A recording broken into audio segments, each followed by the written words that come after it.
Hey guys, DP151515 here with our first patch notes of Legends of Runeterra. So this is patch 0.9.0. Card updates on champions. For starters, Lux at level 1, her power went from 3 to 4, and her health went from 4 to 5. I kind of agreed with this. I felt like for a 6-cost champion, Lux was a little on the weak side. It was hard to build around her from a part of when I first started playing the game. Let's go to Yasuo at level 1. You stun or recall 6+ units, went down to you stun or recall 5+ units in order to level up. In certain situations, Yasuo can really pop off. I haven't played too much of him personally.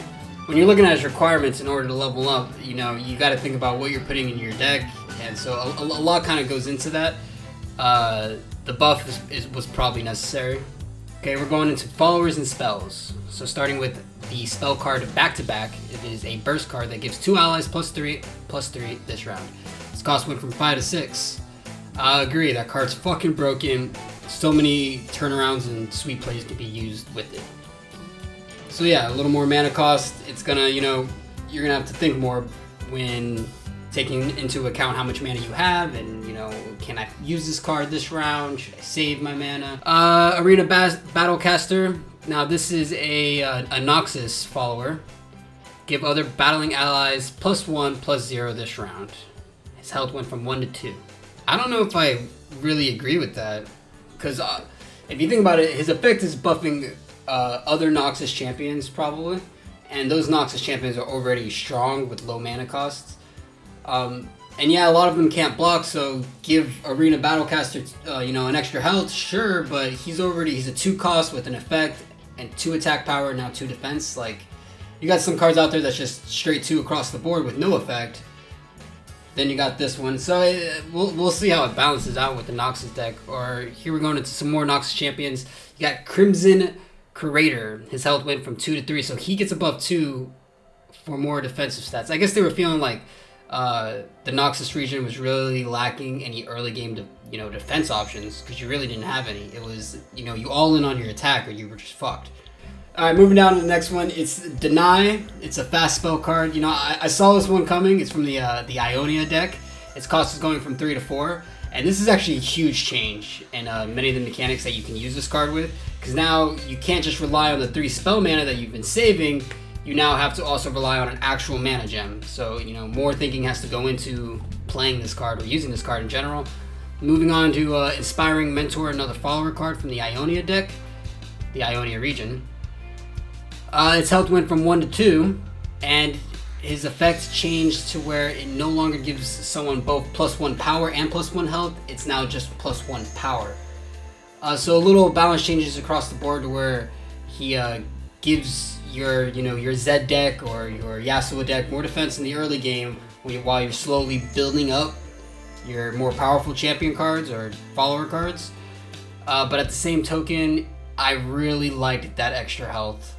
It felt so good. Like, you could whip that shit on anybody. Now you're going to be a little more conservative of who you put that +1 power on. Moving down to Jeweled Protector, another Ionia follower card. It's a 5-cost. And it grants an ally in your hand +3/+3, and it's getting buffed from its power being 3 to 4 and its health being 3 to 4. I feel like it was needed. This card always felt underwhelming to play.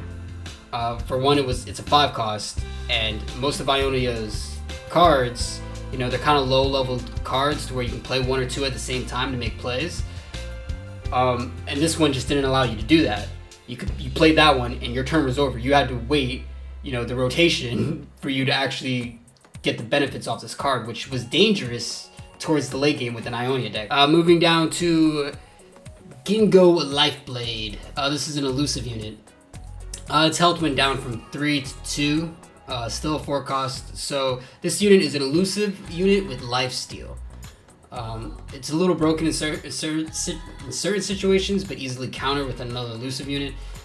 The nerf, probably necessary, but now the card feels probably bad. I probably, to be honest, wouldn't put it in my deck because it's still a 4-cost card. Alright, now moving on to the next one. It's Commander Ledros. It's a Shadow Isle follower card with Fearsome. Its cost went from 8 to 9, so that's a bit of a nerf. Its power went from 8 to 9 though, so that's a buff. And its effect now makes sure it rounds up, which is a good thing. So let's say the enemy Nexus has 9 health. Instead of it taking 4 damage, it will take 5 damage.